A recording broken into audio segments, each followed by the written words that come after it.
What's up, everybody? This is Joey C from the Brutally Sober podcast, coming at you with Bobby C from Freedom from Addiction, My Truth About AA. When we get together, we are Alcoholics Anonymous Deprogramming podcast.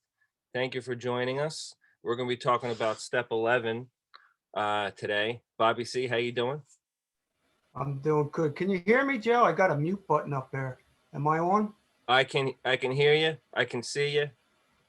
Beautiful. It's great to be back with Joey C over there in the East Coast.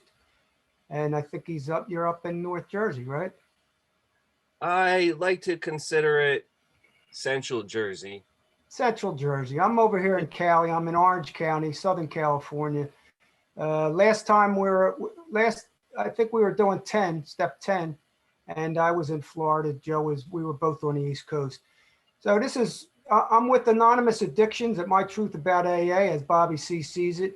And the reason why I say as Bobby C sees it, because I used to sit in as Bill sees it meetings, and I didn't relate to hardly anything in Bill's book. So I used to say as Bobby C sees it. And I believe it's how we see it. Joe's going to share some things how he sees this 11th step. And I'm going to share some things that I have uncovered, recovered, and discovered. This is a deprogramming podcast, and we're deprogramming one step at a time. Alcoholics Anonymous, one step at a time. And actually, I'm in this to help deprogram one member at a time. One member at a time. So Joey and I started this a while ago, and we're going to continue it.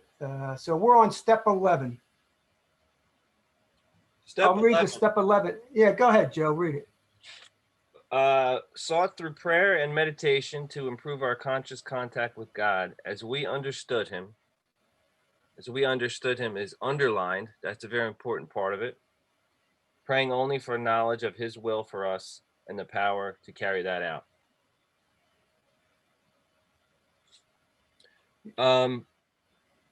I like this step. I read the pages in the 12 and 12 last night. Thoroughly. It's the first time that I didn't have a lot of disagreements, or I didn't. Maybe it was the mood I was in. I don't know. Maybe I was in a real AA mood. But I said to myself, you know what? A lot of this stuff, a lot of it makes sense. Some of it doesn't, but a lot of it makes sense. I like it. I like the concept of it. I'm gonna create a little segment right now called 60 Seconds with Joey C. And it's my interpretation of step 11 based on what I read just last night. Okay. So this could change. This is a theory and scattered thoughts in my brain regarding to step 11. People at every age are trying to figure out what they wanted to be when they grow up. God doesn't care what you do. He cares how you do it. God's will, life purpose, higher power, spirit guide, universe, true self, higher self, nature, energy, whatever you want to call it. The decisions you make when you're suffering will determine if you're carrying out God's will. You give love while you're suffering. That's a good example of my interpretation of God's will. Careers don't mean shit. It's how you do whatever it is that you do. We can have an effect on other people's lives no matter what our position is. You can be a garbage man, a pizza man, a homeless man. You can spread knowledge and not be a teacher. You can spread joy and love in a prison cell. You can spread joy and love while suffering. When doing so, the transaction of love and joy in that moment eliminates suffering momentarily or for longer. It's a theory. The point of 11 is to be present, which means conscious contact with God. Don't forget to learn from your experiences. The point of life is to grow. God's will is for us to grow. God doesn't care what decisions we make because, in the scheme of infinity, the consequences of our actions in this life are not as important as the lessons we learn from them. God doesn't care what decisions we make because, in the scheme of infinity, the consequences of our actions in this life are not as important as the lessons we learn from them. God's will is for us to grow. What about when injuring others? That person made an involuntary sacrifice for you to grow. Plants need water. Do humans need suffering to grow? Yes, I think they do. Involuntary human sacrifice is the greatest gift in this life. That is kind of a hard statement to swallow. In relation to the infinite, I think it maybe is a gift. That gift is a lesson. Remember, this is a theory that could change tomorrow. God's will is for you to learn from every choice you make. So practice learning from your experiences rather than trying to figure out God's will. That's how I'm going to leave it. To sum it up, practice learning from your experiences rather than trying to figure out God's will every day, 24 hours a day. Very nice. Very nice. That I know that took a lot of time and effort. I don't, I don't know if you had help with that, but it probably did that come from God? That's, Yeah, it very well could have come from God. it could have. Yeah. I don't know. But so you can attribute that. I attribute that to you. I don't personally attribute that to God because I don't believe in the religious, the, the step God that's in here. But I believe what you made makes total sense. I enjoyed, and I know that what you said took a lot of effort, a lot of time, a lot of effort, a lot of, I don't like to use the word work, but it took some passion, love, caring, and attention. And that's the energy that I see a human being can exert and achieve. And I attribute that to you. You know, you can attribute it, or the viewers can attribute it to anything they want. But me personally, I contribute it to you, your will. I don't take that as God's will. I take it as, well, let's say I take it as a universal part of natural law. And if you want to use the word God, yeah, it's part of it. But it took you to present that and to put it into words. So I give you the credit, really. And that's a beautiful thing to be able to share that and put that into words. So it sounds like the step 11 really touched you in some form or another to bring up all this stuff. So I don't want to dismiss that, and I don't want to discount my stuff either. So Exactly. I'm going to care. I'm going to share what I see in this step. Uh, Me personally, I could keep it as simple as thank you, and that's a prayer and meditation for me. You know, I could just say thank you. And I thank you for sharing that. You know, listening to you, I attentively listened, and to me that is meditation. Mm, So I'm listening. You know, I'm not in my head figuring out what I'm going to say next. I was listening to it and kind of see where I relate to it and kind of seeing uh, where other people might relate to it and where you relate to it, you know. So it was touching. It was good. It was real nice. Now, the step 11, me personally, I have a problem with this codifying of things to get me to somewhere where they want me to go. And all the steps I feel lead me to step 12, which we'll be talking about later. But in the big book, you know, it's kind of short and sweet in the big book. Not short and sweet, really. It says step 11. It's on page 85 of the big book. You know, they didn't have any books for 4 years. This wasn't written for 4 years, so they didn't have any books. They had the Oxford Group, which was a religious uh, it was a religious church that they used to go to. Actually, they used to have meetings in the Oxford Group. Suggest prayer and meditation. When we retire at night, we constructively review our day. They're going back into step 10 in the next page, the 86. And we were resentful, selfish, dishonest, afraid. Did we apologize? Have we kept ourselves discussing something from another human being? Were we kind, loving? Can we do better? Thinking of ourselves. It goes back to step 10.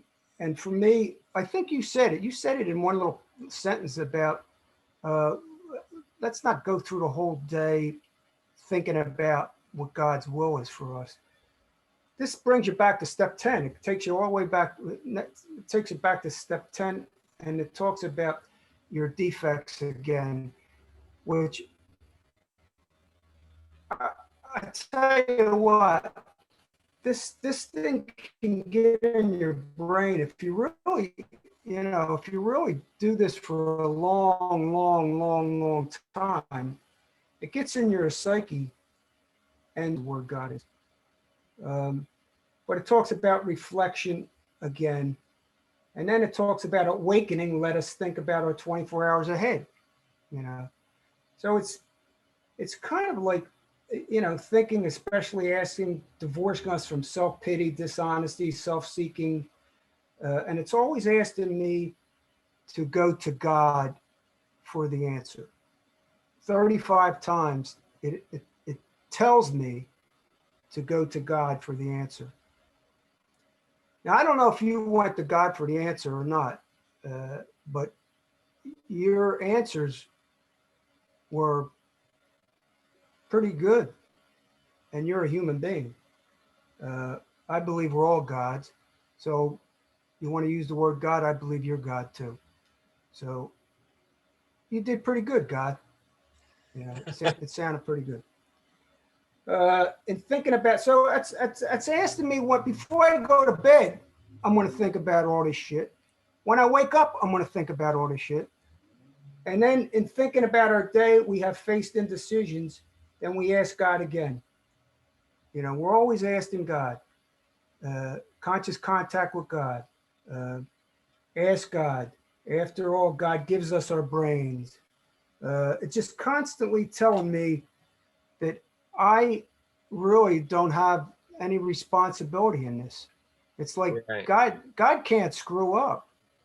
God is always perfect because no matter what happens, it was God's will. So God can't screw up. Only I screw up, see? God can't. Right? So God's this perfect thing. And psychologically, it messes with a lot of people's brains and really can drive them crazy enough to go drink and friggin' leave the program and not go into any other program, because it's so like hypocritical and cognitive dissonance. It tells you not to think, but then it tells you constantly to think about shit, And always the answer is, there's always an answer.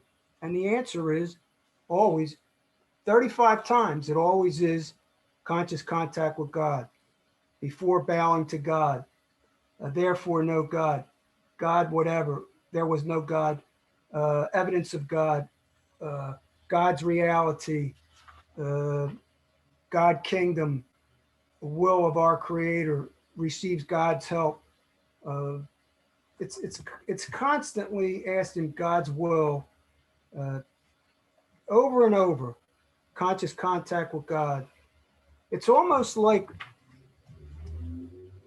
when you're really doing these steps, when you're going to step meetings and big book meetings, and you're really being infiltrated. People that don't go to step meetings and big book meetings, they're doing themselves a favor, to tell you the truth. And I believe you kind of work a simple program. You know, when you go back, you're going to listen to stuff, and you mentioned uh, a few episodes before that you like hearing the stories and you can relate to them. You know, but there's millions of people that are going to all these things. So I'm not just here to, me and Joe aren't debating. You know, I'm here to talk to the people that are indoctrinated deeply and are so confused that because it's not happening to them. This shit, you know, people are saying, God spoke to me in my dreams, and you know, God talks to me, and I'm doing this because I give my will and my life over to care of God. And these other people are saying, what the frick is wrong with me? Something's got to be wrong with me. I can't get this shit like they do, you know. So it's constantly indoctrination of I believe a religious dogma, systematic uh, indoctrination, and that's why they call it a program. Essence of meditation. Hey, look, when you're walking down the street, if you're disturbed and you think of working out, going to the gym, you're meditating about going to the gym, and then that takes you away from not thinking about the disturbance. So all meditation is a change of thought. You're just distracting yourself from that distracting thought to another thought that's more positive. That's all meditation is. It's just a release. Now, as far as prayer, it's like they tell you not to pray for anybody or yourself. It says don't pray for yourself. But prayer probably works 50% of the time with anything or anybody, or you know, anybody besides God. If you pray for things, maybe 50% of the time it might come out, 50% of the time it doesn't come out. Me personally, I send light out. You know, like if I know somebody's sick or something, when I'm in bed, I send energy light and healing light to surround the person, and I have an intention of possibly the person being cured. I want that. I send that out. Now, if that person dies, which many times they have, uh, that's God's will. That's all. That's all we would say. That's God's will. You know, uh, it was it my will. Well, it's just like 50-50. The person might live or die, but it's always God's will. So God can't screw up. You know, um, I don't know if you can hear me or not with this mic. Yeah, you're good. Um, so I don't know. That's just a little tiny bit. Here's another thing. I'm, you know, like, because I come from a religion. I was indoctrinated into the Catholic religion. You know, I was born without a religion. My mother gave me her Catholicism. I know what religion is. I know what prayer is. Okay, meditation and prayer.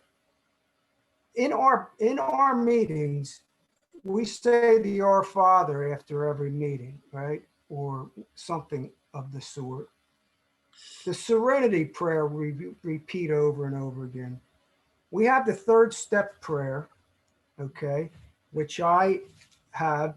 I mean, these prayers, I'm even indoctrinated. The third, God, I offer myself to thee to build with me and do with me as I will. Relieve me of the bondage of self, so that I may better do thy will. Take away my difficulties, that victory over them may bear.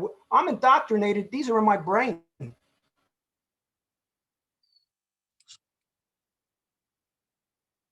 Right? So you should have all of me. My creator, I'm now willing, you should have all of me. Good and bad. I pray that now you remove from me every single defect of character which stands in the way of my usefulness to you and my fellows. Grant me strength as I go out from here to do your bidding. Now, if I don't feel like these things have been removed, something's wrong with me. God don't, what the hell? God's working with other people, but God ain't doing for me what it's doing for other people. Something's wrong with me, right? That's what a lot of people are having problems with, okay? Because I see a lot of stuff in other sites. So we got the serenity prayer, and then we got the 7-step prayer. And here, you know, we'll get into it because we're not even there yet, but we got the 11th step prayer, which is a Catholic prayer. It's the prayer of the Francis of Assisi. Okay, it's in here. It's on page. That's 12. It's on page 99. That's Saint Francis of Assisi's prayer. Lord, make me a channel of thy peace, that where there is hatred, I may sow love. That's a big prayer. A lot of praying going on, man. A lot of praying going on. And me personally, I can't imagine how atheists and agnostic are still in Alcoholics Anonymous. I'm going to talk to the atheist and agnostic. How can you still be joined with AA Beyond Belief and the agnostic AA and free thinkers AA? How can you actually be still in an organization but don't believe in none of this stuff when we're saying it's going beyond belief, when actually you're believing in an entity which is AA? AA is an entity. AA is a deity. So is Bill Wilson when you make him a deity. So I really don't understand that. I'll be doing a podcast just on that subject alone. But that's just a little bit about some of the prayers that we get indoctrinated. Even if you don't want to, you're gonna be, because you're gonna be saying them over and over again. Back to you, Joey. What do you got to say on that rant? Well, I'm Just gonna went on? speak for atheists and agnostics in an ignorant way, because I don't even know I can never remember the difference between the both of them. But I'm guessing, do they have different definitions of what it means? I mean, can you believe in just nature as a higher power and be considered an atheist or an agnostic? Is that how that works? I don't know. Well, you have to ask them. They don't believe in any deities, even supernatural. So now the agnostic, he doesn't believe, or she doesn't believe, but they're not 100%. So they may dwell in the supernatural. I believe, like, what's changing is these labels: atheist, agnostic. We all have these labels. Labels are changing because there's some atheists that are even believing in spirituality today. Okay. So I believe personally in the spirit. Okay, I mean, I believe in the spirit. Well, I'm talking about this codified step 11. I'm not trying to knock people that are in the meditation. I'm not trying to knock people that pray. I'm just trying to help deprogram people that are getting indoctrinated into this, that don't want to, Right. and just let them know that they do have a choice. Me personally, I believe in streetwise spirituality. I believe my definition, as soon as I say the word God, it's so misused and abused. As soon as I say the word God, somebody that has a perception and a reality of that word is going to mix mine up with Right. theirs. That's the Okay, problem. so Yeah. the word is. That's why I do not like the word. I leave it out of my vocabulary. I do not like the word God. Okay, because it it messes with the brain. It Right. messes with the head, because it was brought in by. I think it's a control mechanism from the religions. Well, there's too many But interpretations of it, and it'll scare people away. And if somebody is apprehensive about going into AA because they believe it's a religious organization, and then someone convinces them that they should because they don't know any other way, they're going to be hit with these prayers that you mentioned, and they're straight from the Catholic religion. I mean, right, you can't be so blatantly inconsistent, because some people might benefit from AA, but then you're going to get hit with this blatant religious talk. We do the Our Father prayer at the end of every meeting. I don't even know what the hell that prayer means, but I know it. I have no idea what it means. And why is it said after every meeting? I don't know. I don't Well, it's a really. ritual. Well, I do know. I do know. It's a ritual. It's symbolic. It's a ritual to take you and get you someplace. And I do know why they say it. I mean, I've meditated and put my attention onto the prayer many times. It's, I mean, overall, these prayers have good. I mean, they can have. You could take the word God out of them all, and it has good intention. It could have good intention on a Right. human psyche. You know, I like to take the word God. I take the word God out of the Serenity Prayer all the time. It still works. Take the Right. word God out, and it's still, it's still good. But me personally, I just don't like the way Alcoholics Anonymous.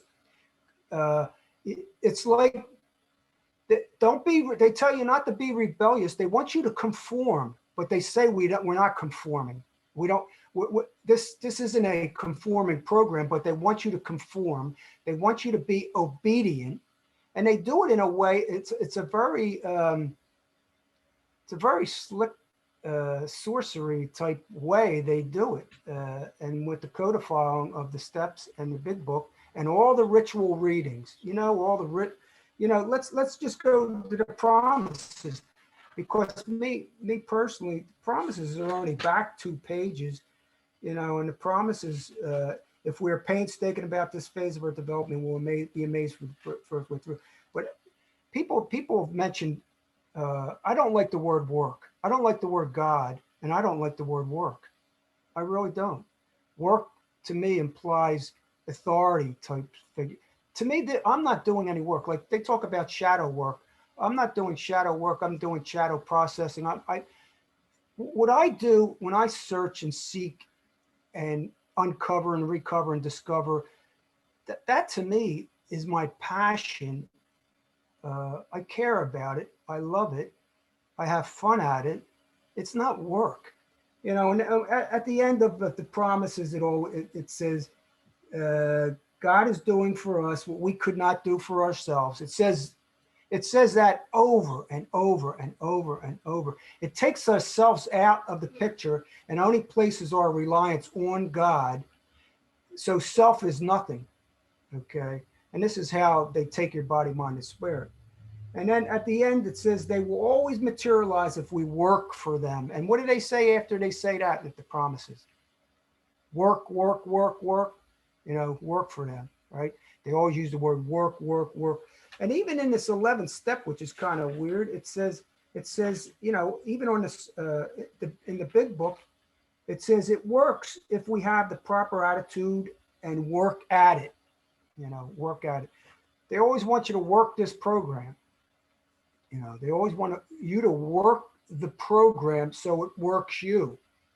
So it's like you're being programmed, you're accepting it, conforming, and being obedient. So the program actually, you don't work the program works you. You know, and that's what programming is all about. It works. It works the people. The people don't work the program. I don't like the word work. Well, let me get off of that. What do you got to say on that, Joe? Yeah, somebody said to me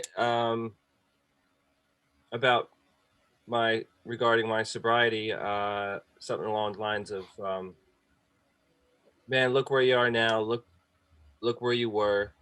Um, it took a lot of work to get there.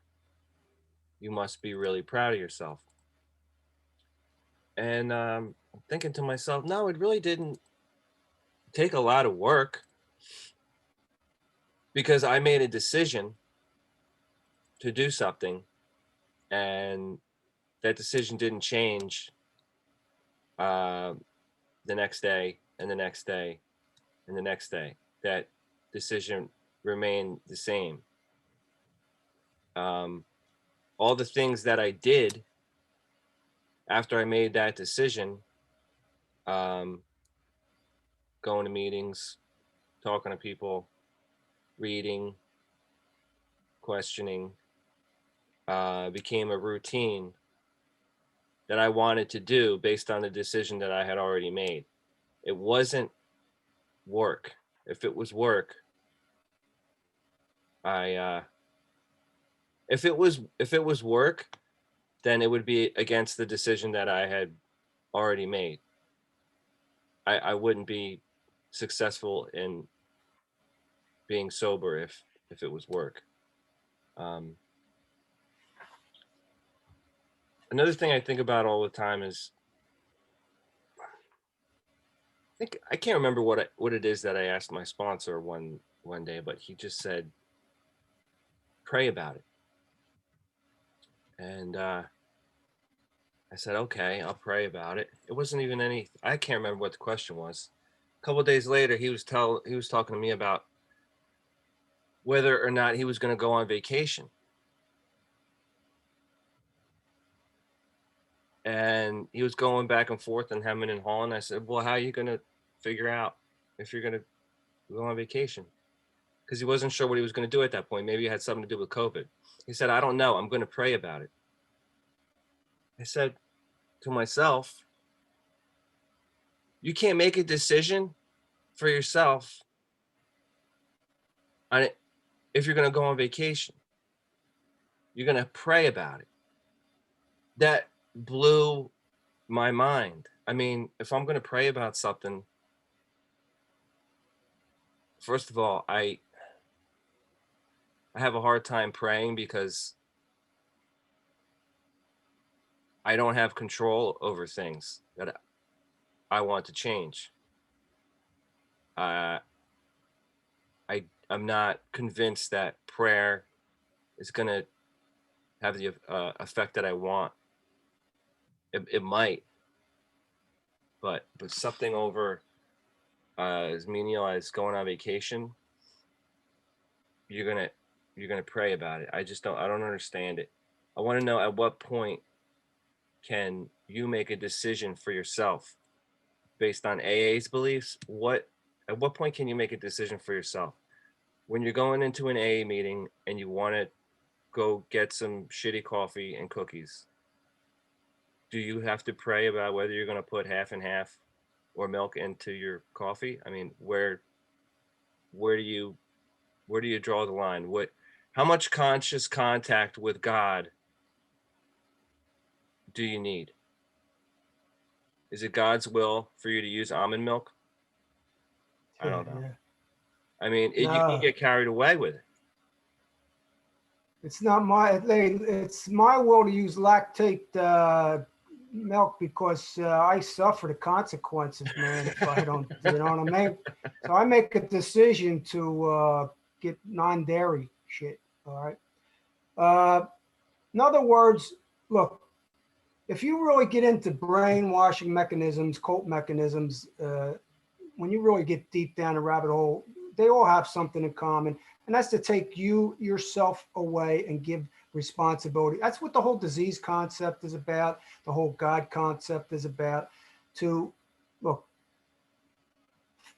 I believe we all make our own decisions. We're all deciding. I don't care. You could pray to God and then you say God made that decision, right? It was God's will. Oh, then God, you're off the hook anyhow. Then God screwed up if it wasn't right. Oh no, it was me, because then it goes back to, oh, it had to be me. It wasn't God, because God don't mess up. So that's why this book is it tells you, watch what you pray for, but do pray for this, and don't pray, but watch, be careful. It could drive you. Newcomers, look, if you're ready to leave AA, hang in there. You're not going to die. Look, you got a desire to stop drinking and drugging, do it. You'd probably be clean and sober for a day or two. I don't care if you are. If you could do it for a day or two, you could do it for a week. If you could do it for a week, you could do it for a month. It's a habit. You broke the habit. Joey and I broke the habit a long time ago. We don't have this habit anymore. I personally don't believe, I believe I have a disease. I know that for a fact. I don't have no disease. And I know for a fact that I'm responsible for most of the shit that goes on, but I believe the universe plays a part in it. No question about it, you know. Natural, certain natural things. The universe plays a part in it, but I make decisions and I suffer the consequence, cause and effect. I make a decision to uh, not to drink regular milk. I suffer the consequence. If I make a decision to do non-dairy milk, I suffer the consequence. It's good and bad sometimes. Sometimes it's in between, but it's all up to us. When this here page 60 in the big book, three pertinent ideas.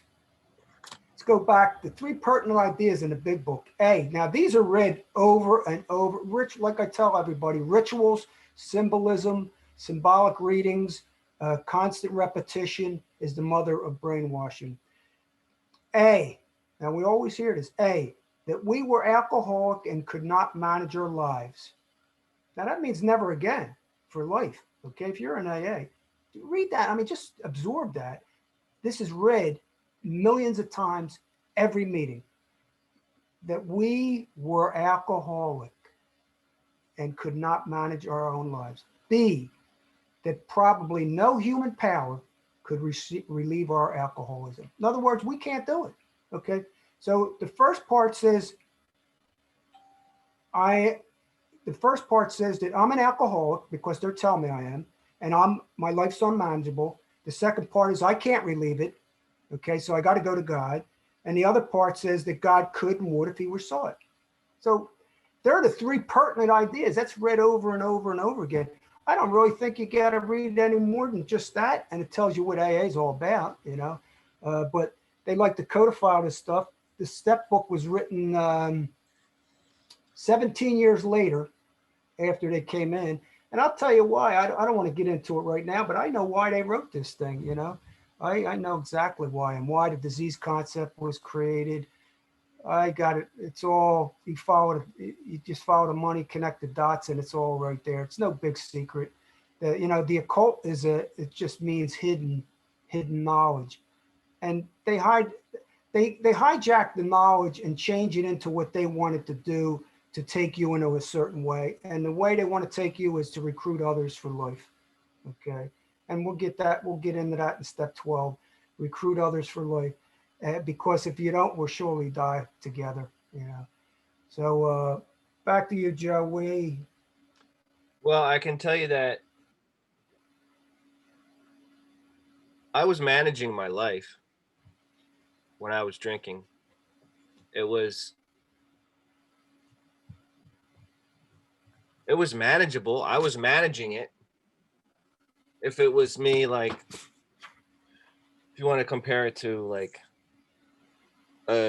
some kind of managerial position where a guy goes to work and he's drunk the whole day and he does a shitty job managing it, yeah, you can compare it like that. But it was getting the job done. He was managing it.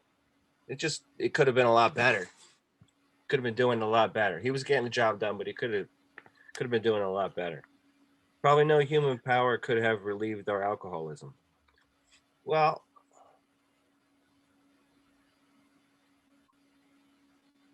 9 times out of 10, it is you that is doing the work. I don't not believe that God can have an effect on us, or something can have an effect on us, that something can flow through us and affect our being. Bobby C, you said you concentrate on love and light directed to other people that are not healthy in that moment. That's an energy coming from you. Uh, Maybe an energy can come from something else that somebody might call God, that can come to me and affect my being. Is that what happened to me? No, what happened to me was I was sitting in a rehab class learning about brain neuroplasticity or some shit. And I realized, holy crap, I'm in fucking rehab right now. The gig is up. There's no more doubt about whether Joey C is a functioning alcoholic, but he gets the job done. He drinks too much. He's a problem drinker. But it's all worth it because he still has his house, he still has his car, he still has his job, but he doesn't tell people he's an alcoholic. Joey C doesn't care that he's an alcoholic because all of the bad things that happen to him are a small price to pay for him to be able to feel what he wants to feel when he gets his fix. when I was sitting in that rehab, the gig was up. Okay, I couldn't deny anymore that I'm a guy that can't drink. I'm a guy that shouldn't drink because I've had too many experiences where it just didn't work out in my favor. So at some point, I had to come to a conclusion that this is not a good idea for me to continue. It just so happened for me that I realized that when I was sitting in a rehab with some kid talking to me about how the brain works. God could and would if he were saw it. I didn't have to go that far.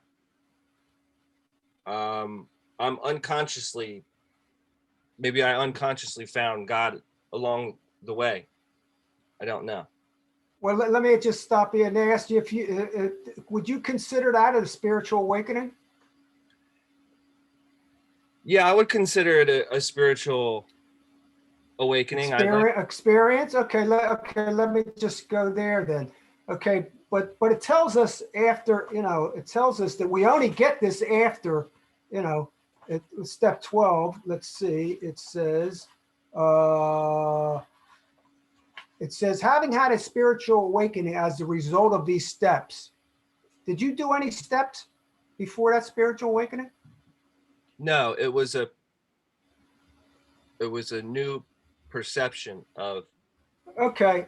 So I'm the same way. I have a podcast, and it says the day I said yes to help, that was my first spiritual awakening.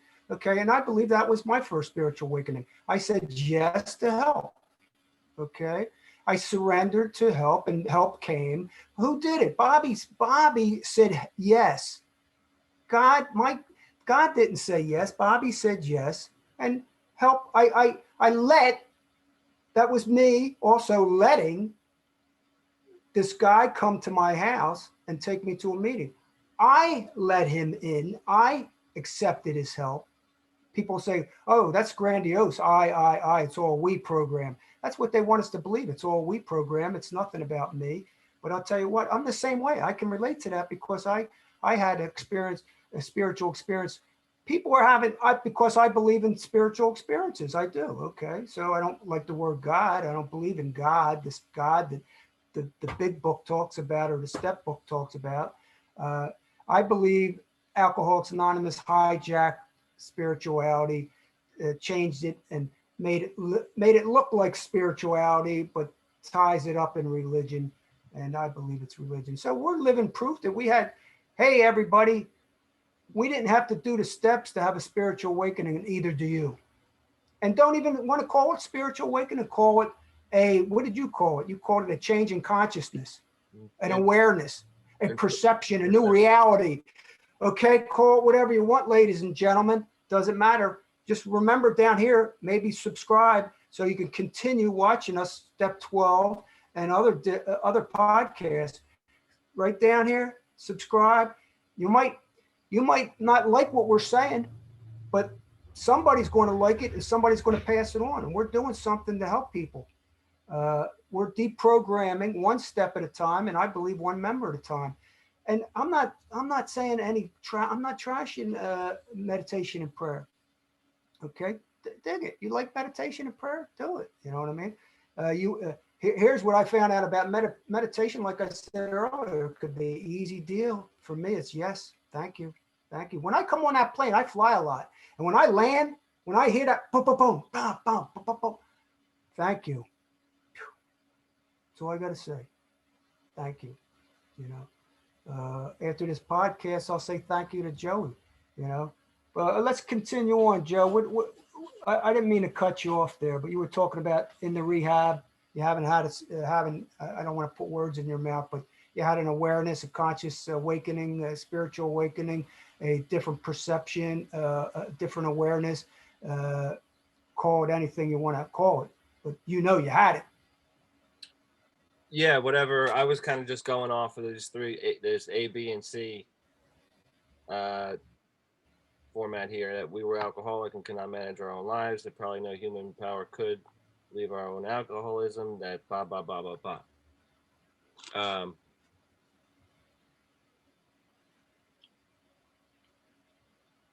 yeah, I mean, I made it, I perceived myself in a different way than I had ever perceived myself before. Because I had never been in a rehab before. Now Joey C's in rehab. Before, Joey C was drinking heavy on the weekends, binge drinking when he got home, drinking whenever he could. Joey C knew he was an alcoholic, or was a binge drinker, whatever you want to call it. Joey C didn't care because he was managing his life, however shitty that may have been. He was still managing it. Um, Now he's in rehab, and who's he gonna fool now? He can't really fool anyone. He can't come out of this and say, "Oh yeah, I was in rehab, but I really don't have a problem with alcohol. It's just I didn't get sent there. Okay, I volunteered to go there, Here we go. and there's no talking my way out of it. Okay, so if I decide to pick up tomorrow, I'm gonna drink alcoholically. I I have no desire for a beer with dinner. Fuck that. Okay, I want to skip dinner and drink a 12 pack, and then some hard liquor. Go away for the weekend. Yeah. So Take a trip. Take a trip. Yeah. so my wife had already left me at that point that I got the suggestion to go to rehab. Okay, so let me just stop you. Stay with that thought. I'll bring it back to that. But you're talking about consequences of behavior. Okay, I suffered them. My wife was ready to leave me probably again because she was getting strong. She was, getting knowledge, and she had friends, and she was talking. She was getting strong. I was getting weaker. So suffering consequences of our behavior. Okay, that's what I was talking about, cause and effect. So continue on with that. So Sarah, she left you, or was she leaving you? She had already left the house to stay at her mother's house to figure out what she was going to do. Um, I was, in my mind, hiding my drinking for a while. Sarah knew I was drinking. I was pretending that she didn't know I was drinking. Sarah went away for a weekend. I could not wait for her to go away for the weekend so that I could drink as much as I wanted to. I told myself on the surface that I was just going to stop when she got home. I knew in my core that there was no chance of that happening. So when the time came, when she was that day, she was coming home, did I not drink because I knew she was coming home? No, I kept on drinking because the alcohol was in my system. I wanted to continue to feel the way I was feeling more than I cared about the consequences that were going to happen. And so the decision I made was to continue drinking. At in that moment, I didn't care what the consequences were because I was under the influence of alcohol. Sarah came home. I was drunk. She left. I continued to drink. And as a matter of fact, I said, you know what, this is great because now I can drink as much as I want. Now I don't have to hide it. And now maybe I don't have to drink as much because I don't have to get it all in while I'm sneaking it. Okay. I was, in my mind, I was drinking more than I usually would because I have to drink it, because I have to sneak it. All right. Some kind of weird rationalization in my brain. So I didn't care about the consequences. I knew what they were going to be. I continued to drink. I got the suggestion to get help because also while under the influence, I admitted that I couldn't stop drinking. So so yeah, then I went into rehab, and well, first I went into detox, which I technically probably didn't need because I had detoxed off weekend benders almost every weekend. Um, and so I woke up in rehab. I woke up in detox. I didn't know. I didn't have a plan. I had no intentions of going to rehab after that. Um, but then I, I decided, which I was really surprised myself, that I made the decision to go to rehab because I figured I'm in detox now. They're suggesting that I go to rehab. I might as well do it. I'm already in detox. I might as well just ride it out and see what happens because I don't know what the fuck I'm gonna do when I leave detox. When I was in detox, I didn't really. I think I wanted to go back home and drink when I was in detox. At some point when I went into the rehab, may or may not have been from what somebody said to me specifically. It was just the perception that I I was sitting in the class, and then I saw myself. It wasn't any out of body experience or anything like that, but I saw myself sitting in the class in that present moment. Is Joey C in rehab? So it was a new perception. Was my I'll call that a I'll call that a spiritual awakening, but it's not glamorous or uh, anything like that. It's very dull.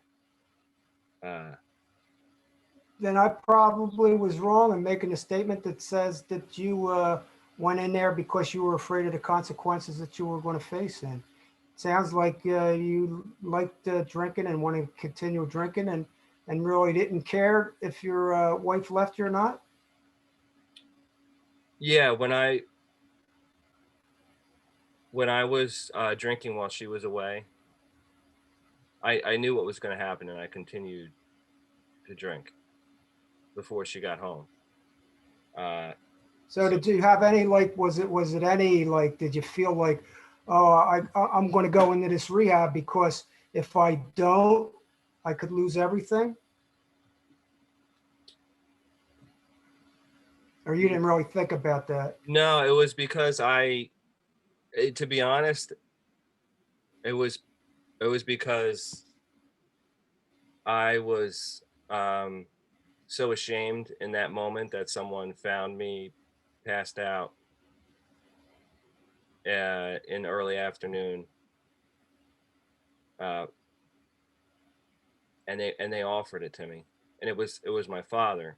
So it's a figure in my life that sees me in this position, and I have so much shame attached to this moment that I take the suggestion that he gives me so that it is like some kind of offering to him to look at me in a different light, to say that okay, I'll do this.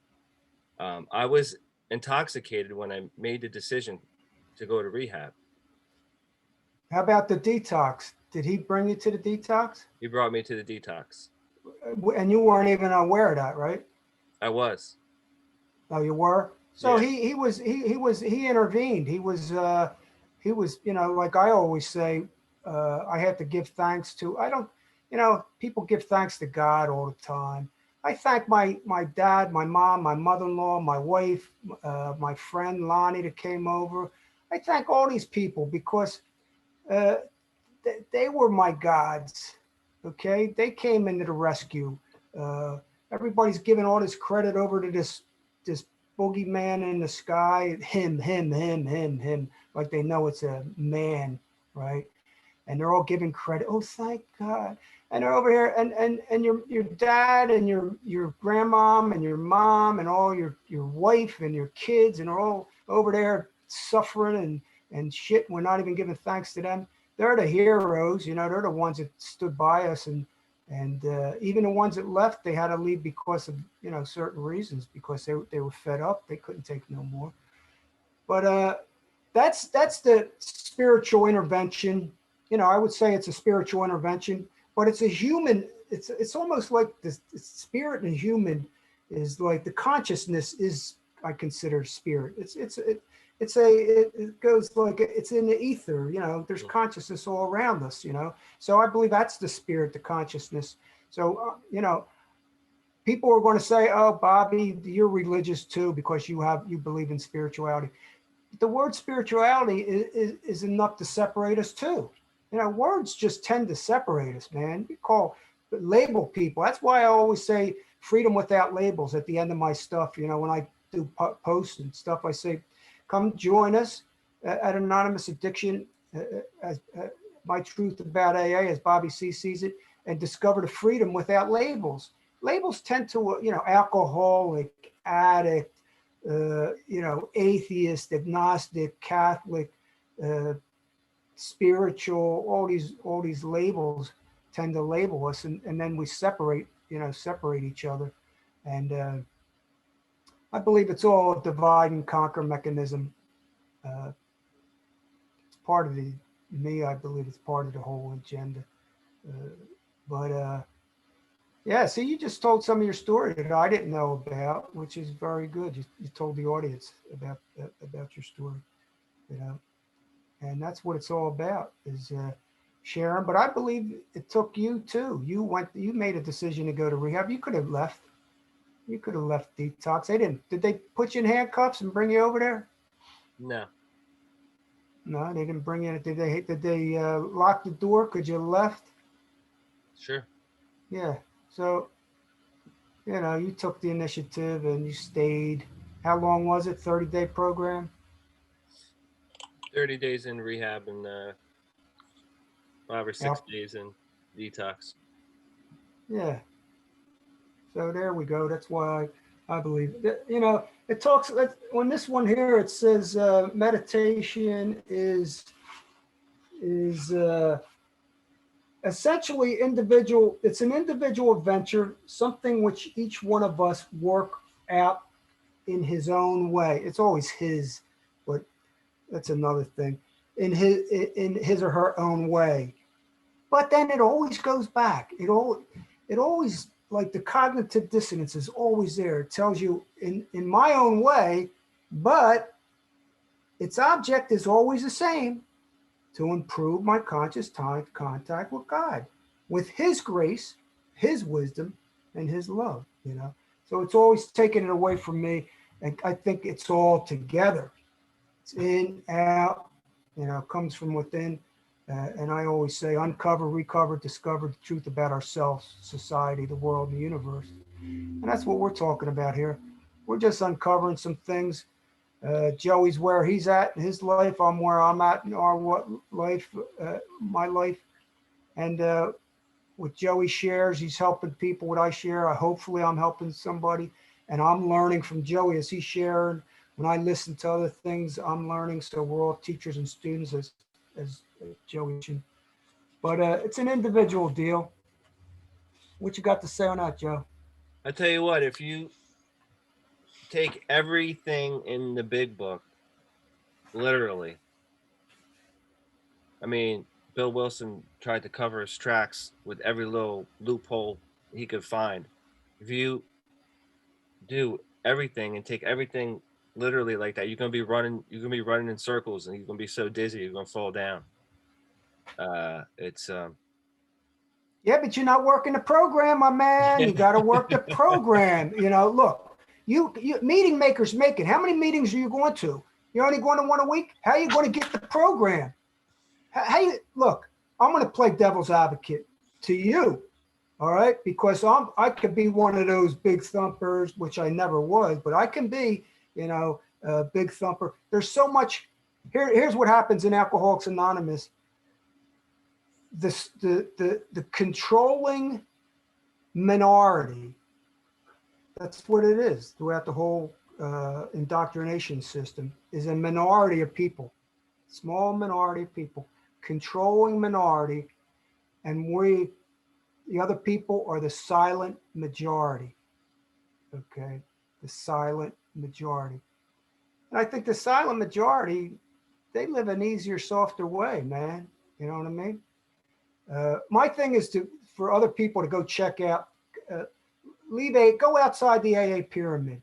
Go check out other things, smart recovery. Go check out fast recovery. Go check out all the other different recovery dharmas. And I don't care if you're doing harm reduction or life ring, or I don't care if where you're going.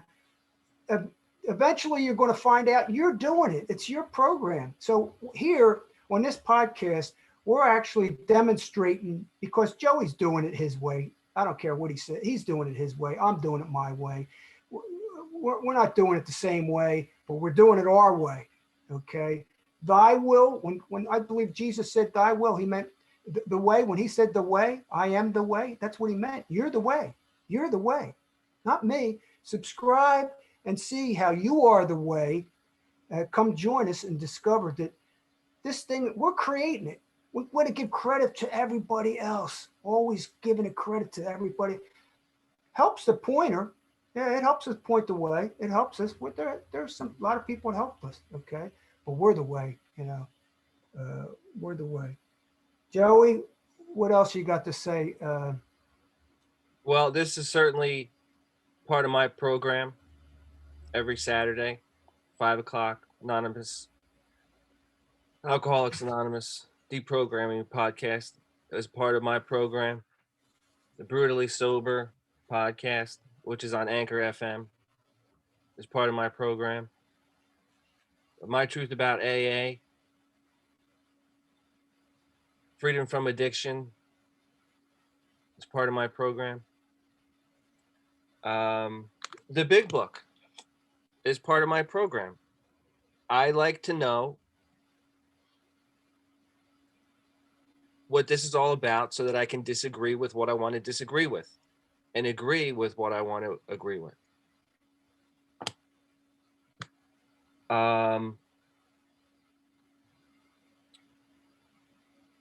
Reading, listening,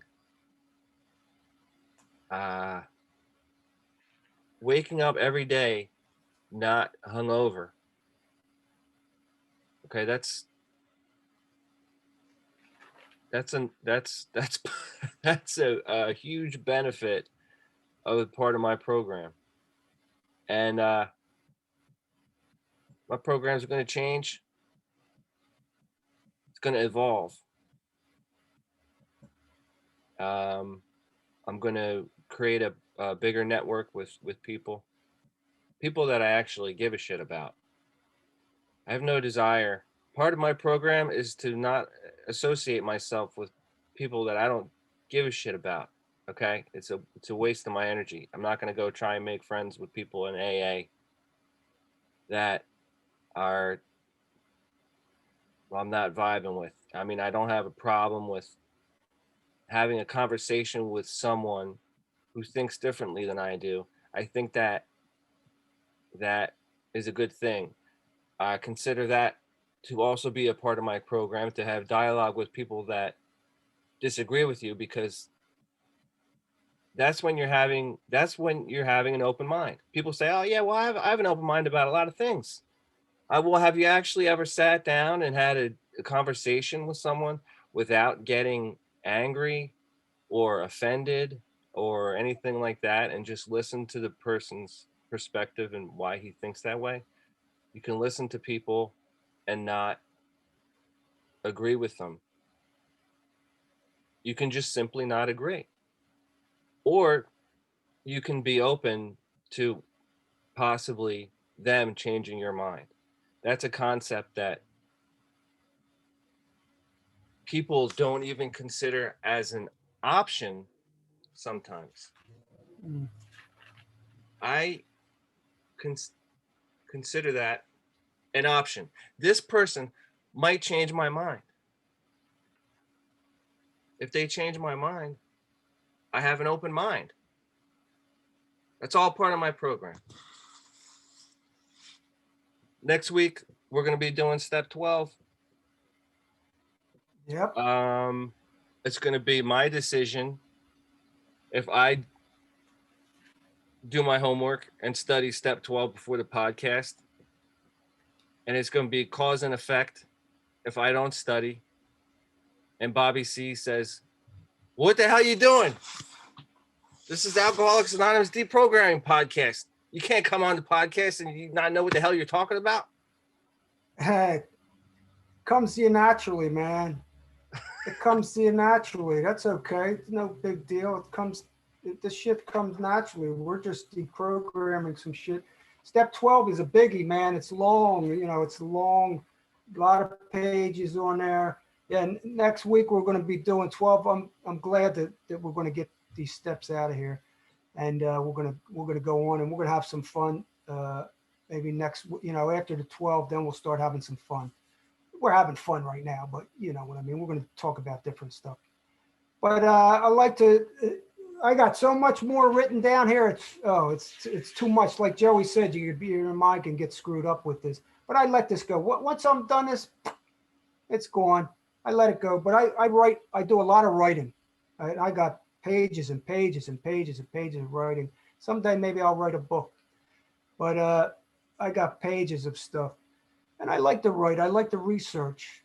I like doing that. So check us out. Check me out. And Joey. He's a friend. I don't like to call people members, friend. He's a buddy of mine. Check out Anonymous Addiction. My Truth About AA is Bobby Sees It. Private group, or Bobby C. Sorello. Friend me on Facebook. And I put out some podcasts on Anchor. I'm going to start doing a little more. Joey's got his tentacles out there. I think I'm going to try to get on that. Would you say Instagram or some bullshit? Get on the Instagram. All the young little whippersnappers are on Instagram now. You got Yeah, well, I got to get with it, Bobby C. Well, you know why? Because this is why I should get on there, but they don't want to listen to some old fart. But the reason why is because I don't want this young generation to be called labels with all this label shit. They're trying to call my grandson, saying he's alcoholic, and if a kid drinks a little bit, once in a while, adolescent stuff, he's got this disease and all that. I want kids to know they got the power. I want kids to know that they're not powerless, they're powerful. Okay. They can create their own destinies, cause and effect. They got the power and they can do it. If they want to break a habit, they started a habit, they can break a habit. Look, Joey started a habit, he broke his habit. I started my habit, I broke my habit. Some people are allergic to alcohol, I think, and can't drink. Some people can. No big deal. I'm going to do podcasts on about the alcohol industry, them bastards, the devastating consequences that they have on society, the pharmaceutical industries, the government, you name it. I'm doing podcasts about all the deprogramming of a lot of different things. But I'm for the young people. I want it to change. There's a new thing. I want them to teach them about their mind, about consciousness, about awareness, how they have that power. They can stop and change anytime they want. They can redirect their thinking. Okay. And meditation, if you believe in meditation and prayer, it's cool. It's no big deal. I don't disbelieve in it. And it says, I'll leave you with this one thing: actual experience of meditation and prayer crosses the centuries. The world's libraries and places of worship are a treasure trove of all seekers. You can find all kinds. Keep it simple. I say keep it simple because everybody wants to be a professional at everything. They want levels. Watch out for all these gurus, these new agers that always want levels. You got to go to another level, gold level, a bronze level, because if they're not satisfied, they're always seeking more. And the biggest addiction we have is more. We always want more, always more. We're never satisfied. It's not getting, when we get something, it's not getting it. Once we get it, we want something else. So it's a disease of more, more meditation, more this, more that, more prayer. Hey, has prayer worked for us all these centuries? Tell me if prayer really worked, because all the religious people, all of them, all around the world are praying every minute, this second. Millions and millions of people are praying. Is the world getting any better? I hate to say it, but no, it's really not. It's not getting better. So this prayer and meditation, I believe the religion is taking us from ourselves and our responsibility. Our voices are powerful. We need to be able to speak out and talk about the things that are, let's just use the word evil in the world.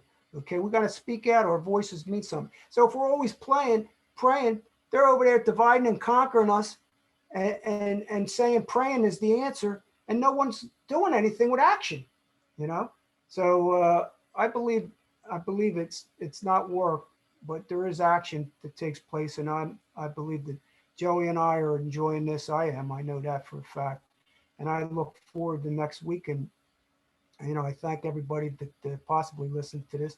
And I go on these rants, and Joey says, "What the hell's he's going? He doesn't stop." He's saying, "Okay." But what the hell? I got a voice, and I'm going to keep on talking. Joey, back to you. Sorry about that. See, the difference between you and a guy at a meeting that won't shut up is I don't mind getting up and walking away. This is my house. I can do whatever I want. Okay. I haven't done that yet with you. All right. Because It, I actually want to hear what you have to say. Okay. oh man, So maybe, I don't know, maybe next week I might walk out of the you room. might walk next week. It's up to you. You can walk out. I don't care. But you know what? I like what you said. I appreciate that. That means a lot to me hearing that. Uh, and that's a spoken word. Okay, you spoke that word, and that's meaningful to me, and it validates uh, why we're here. You know, and it's the same way when you share. You're sharing about your experiences, and there's you're helping so many people, uh, and maybe you won't, maybe we won't. But we're helping ourselves, and isn't that what it's about? Help ourselves first, and then other people. All right, Joey, what do you say? I think we need some kind of a podcast usher, like they do at the Emmys, to usher the people off the stage. Okay, because Yeah, you got to they don't know get how the to hell out. seal the deal. Exit. They We've don't know how been, to exit. we've been I trying to know, use man. it for the past 15 minutes now. Hey, why don't you put some music on? Why don't you start doing that? Seriously, you do it in the anchor movies. Let's take us out with some music next time. That's a In whole 12. different universe. I'm gonna have to figure out how to do that on YouTube, but I'll start on. I'm the IT guy. I think I could probably make it happen. Just play a damn CD behind you and press the button on when we're going off. What's this Yeah, big? like yeah. Once you hear the music, you gotta get off the stage. Yeah, get me the hell off. Get the hook. All right, everybody. This is Alcoholics Anonymous Deprogramming Podcast. We'll see you guys next Saturday. I hope everyone has a great weekend. I hope you've enjoyed our ramblings. Hopefully, it helped you a little bit. Hopefully, you've related to some of the things that we've said. Hopefully, you've disagreed with some of the things that we've said, and you choose to come back next weekend. Have a good night, everybody. Take care, everybody. Thanks, Joey.